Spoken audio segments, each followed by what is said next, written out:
સ્થાનિક સ્વરાજ્યની ચૂંટણીનો માહોલ જામી રહ્યો છે અને હવે તેની વચ્ચે ચૂંટણી બહિષ્કારનું રણશીંગું પણ ફૂંકાઈ રહ્યું છે। પ્રસિદ્ધ યાત્રાધામ પાવાગઢ ગામના લોકોએ પડતર પ્રશ્નોના નિકાલ ન થતાની સાથે જ ચૂંટણી બહિષ્કારનું શસ્ત્ર ઉગામ્યું છે। પાવાગઢ ખાતે જીપ ચલાવી અને રોજગારી રળનારા લોકો માંગ કરી રહ્યા છે કે શનિ અને રવિવારે જીપ બંધ કરાવી દેવામાં આવે છે અને તે ચાલુ રાખવામાં આવે। ચાંપાનેર ગામનું પ્રવેશ દ્વાર જે મરામતના બહાને પુરાતત્વ વિભાગે બંધ કર્યું છે તેને ફરી ચાલુ કરવામાં આવે।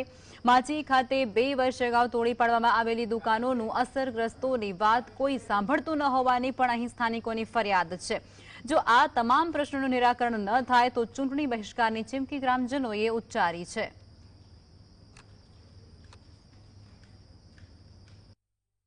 પાવાગઢ ચાંપાનેર ગ્રામ પંચાયતની ચૂંટણીનું જાહેરનામું પ્રસિદ્ધ થયું ગઈકાલે અને ગ્રામજનો બધા એકત્ર થઈ અને ગામના સળગતા 4 જે પ્રશ્નો છે એનું નિરાકરણ નહીં આવે અને એના માટે કોઈ યોગ્ય નહીં થાય ત્યાં સુધી ચૂંટણીનો બહિષ્કાર કરવા બધા તૈયાર થયા છે।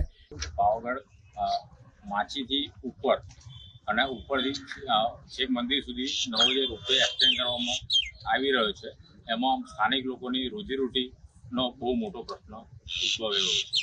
એટલે અમારી માંગ એવી છે કે જે રોપવે એક્સટેન્ડ કરવાનો છે એને આપણે સ્થગિત રાખી અને અમારી રોજીરોટી જળવાઈ રહે એવી વ્યવસ્થા સરકાર કરે। ડેવલપમેન્ટ જે બી થાય એમાં સ્થાનિક લોકોને સહકાર મળે, એમની રોજગારી ના છીનવાય એવું પણ એક સ્થાનિક લોકો આ ચૂંટણી જેટલા મુદ્દા છે એમાં એટલા મુદ્દાઓની એક ચર્ચા કરે છે। તો જો આ બધા મુદ્દાઓનું નિરાકરણ ના આવે તો સ્થાનિક એમાં ચૂંટણીનો બહિષ્કાર કરે એવી ચીમકી સ્થાનિક ગ્રામજનો એમાં આપી રહ્યા છે।